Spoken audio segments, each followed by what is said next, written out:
Hi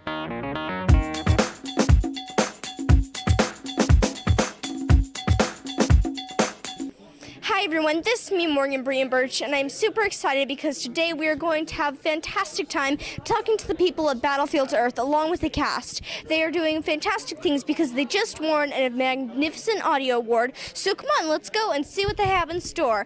And also, you can be able to have magnificent time with the audiobooks, which are right here. So come on, let's go. And what are we waiting for? I'm super excited. I'm here with Lars Jackson, who played one of the wonderful aliens in Battlefield's Earth. So what's it like being able to play an interesting character? It's fun. It's a lot of fun. With an alien, though, you always want to get something a little bit different. And in my alien that I did it a little before I was talking. While I was talking, I would do that. That was like breathing.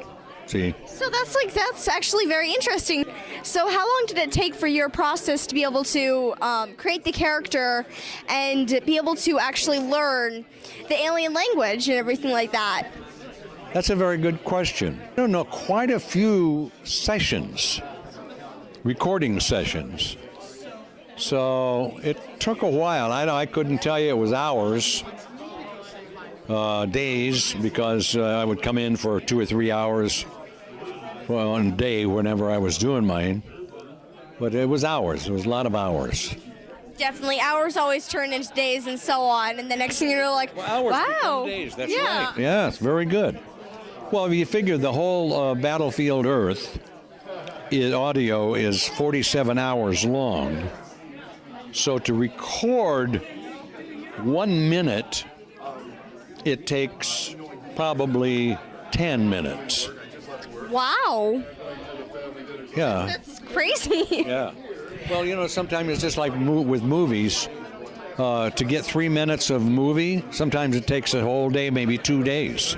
Well, thank you so much for this interview. You're welcome. Thank you, Morgan. You did a great job. Thank you. It's a pleasure talking to you, sir. Thank you. I'm here with Freddie Tata Shore, who plays the fantastic character Kirk in Battlefield's Earth. Mm-hmm. So what's it like being able to play such a wonderful character, and what did you enjoy most about it? Well, what I love about Kerr is just this beautiful spirit.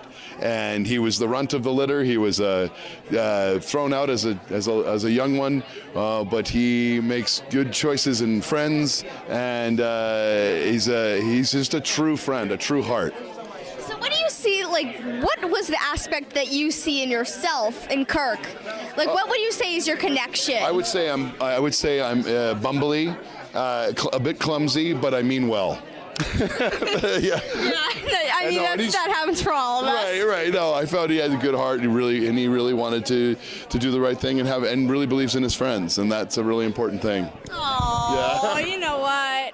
That's sweet. Thanks. And I know that you also played the Hulk in some of the Marvel animation things, so right. you are sweet and clumsy in Battlefield Earth, and then you play big and strong. Yeah, exactly. Big and green. And what's one of your connections with the Hulk? What do you say you have in common with him? Well, again, it's Banner and Hulk. It's one kind of a character. With Hulk, I find the same sort of thing. He's got an interesting thing. He's fighting his own demons, basically. He really wants to be just left alone, and he starts to learn how to become a friend, and starts to become part of a community, and believes in doing good stuff, trying to help people. So I really like that. Well, that's sweet, yeah. And you always gotta help people. That's definitely one of the main aspects. One of the things about being a superhero, I think, yeah. Yeah, I mean, if you don't help people, why are you gonna be a superhero? Exactly. I mean, other than basically battle with villains and get out there. And both characters know what it's like to be an outcast. They know what it is to be considered a monster or a pariah or something, where they say, we don't want to deal with you, and then they make the best of that. Well, can you do a little voice clip of the Hulk, and then one for the thing that you did for Battlefield Earth? Sure. Hey, Kerr, this will be Hulk and Kerr. Okay, so Hulk will be like, wow, that's a great spaceship you're working on. Oh, thanks. I've been working on a lot of these things, kind of just putting together things with my own tools, and it's pretty much ready to be blasted off right now, I think. Well, thank you so much for the lovely Absolutely. conversation. Thank you for a wonderful interview. Very nice to meet you. Nice to meet you, too. Good job. Bye. Bye. Hiya, guys. Nice to be with Morgan again. It's fantastic being here with you, Philip Thank Proctor. you. And I've grown a little bit since then. The last time we talked together, I was like this. It was pretty much the same size. But I've grown just a bit since then, Morgan. I know, right? But you're still as cute as ever. Aww. I love you. Thank you. I love you too, honey. So I know that you're part of one of the bankers who saves the world. Yes. Or the banker. So Yes. what was it like being able to be a part of Battlefield's Earth? Well, it's an amazing thing to be a part of such a huge endeavor. You know, we won this award tonight, and they gave us these lovely little printed out awards, and these are all the other actors that we got to work with. One of the wonderful things about working in voiceover is that you get to work with so many other talented, brilliant actors and actresses. And that's really one of the fun things about doing it. And for the most part, you don't always get to work with them in person because you're doing your work in isolation. I was Howard on the Rugrats for 14 years, and I think during all that time, I maybe worked with my fellow actors like Nancy Cartwright and others, maybe about, 50 times, where there'd be two or more of us in the studio together. And it was the same thing when we did Battlefield Earth, because there's so many roles that you have to fulfill, you can't bring them all into one room together. It would be impossible. And you can't do things in continuity, because that would be impossible too. So you work in isolation, and that's a special kind of skill to be able to do that. And that's something which is as much fun as getting to know that eventually you're appearing with all these wonderful people in one completed work. Well, that's terrific, and I am honestly really happy for you. Thank you very much. It's always nice to talk to you. Same. It's a pleasure seeing you once I'm again. Nancy Thank Cartwright, who plays the wonderful Biddy McLeod That's right. in the wonderful Battlefield Earth. So what was it like to be able to form a character, and what did you enjoy most about this? Well, Biddy is about 10 years old. Oh. Yeah.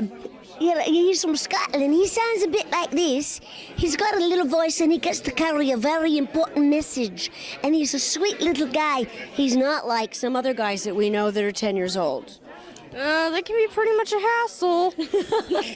Well, they're very different kind of little characters, but Biddy is a little cutie. He's such a sweetie, and I think when people listen to audiobooks, what I love about it, it's like I'm a grandmother now, believe it or not. And Oh my goodness. yeah, I know, but here's the deal. It's like as a grandmother and just as a mother reading books to my kids, it's a similar thing, is that you get to create a universe. Here's the thing about audiobooks. For me, I mean, Biddy McLeod was about the same age as a very popular, one of the most popular 10-year-old boys on the planet, okay? Without naming any names. But Biddy is a little sweetheart, and the character, he's not on a whole lot, but he's really, really significant. I'm a very important character in this thing. I'm from Scotland, you see, and I got an important message that I have to deliver. And the thing that I love about him and about doing other characters that I've done throughout my career, from, Bart Simpson, Nelson Muntz, Chucky, Finster from the Rugrats, My Little Pony, Girlfriend Storks, a lot of characters, is that you get to create a character for someone in an audio book, whereas that you get to use your mind and come up with the pictures. It's so fun, just with the sounds, just with the sound effects, with the music, and with the sounds of the characters that we all create. It's the most fun. I think everybody's going to love listening to it. Well, can you give me a little hint? Because I know that you were on The Simpsons. Like you said, you played Bart Simpson. So can you give me a hint of that character voice? Absolutely no. I'm out of here, man. Gotta go. Cheers. I'm here with Mr. Charlie Davis, who is the evil villain. Can you do the voice? Of Turl, Yes. man is an endangered species. Wow. You are pretty nuts. You have an awesome voice. It's very growly. I can go low. Yes. I can go high too. I love it. But man is an endangered species sounds not quite as impressive that way, I guess. Man is an endangered species. It sounds better with the growl. Man is an endangered species. Have you ever thought about doing documentaries? I've done a few documentaries. Oh, really? Yes. Right on. Wow, you're a hard hitter. So what was one of your favorite aspects of being able to really create the character and be able to go deep with him? Listen, I was just talking to the director, Jim Meskelman, about the moments when I auditioned for this part, and I was so thrilled to be able to use that low gravelly thing that I have for a part for which it was perfect. And I got the part, and what a great part to get. It was fantastic. I had a great time working on it, and a great time being nasty for about 2 or 3 hours a day. Well, I guess I got about like a lot of the nastiness out. I mean, you got to find a way to get out of it, and honestly, what better way than voiceover? Precisely. Well, thank you so much for this interview. Morgan, it has been a pleasure. Pleasure Morgan, meeting everyone. you. These magnificent people had so many different things to say. They are absolutely stupendous at heart. I loved what they had to say, and they all had different opinions. Make sure to get the audiobook, for it is fantastic, and they had so many different things to say, and the voiceovers are magnificent as well. This is me, Morgan Bertsch, signing out. Make sure to like and subscribe. Bye-bye, and au revoir.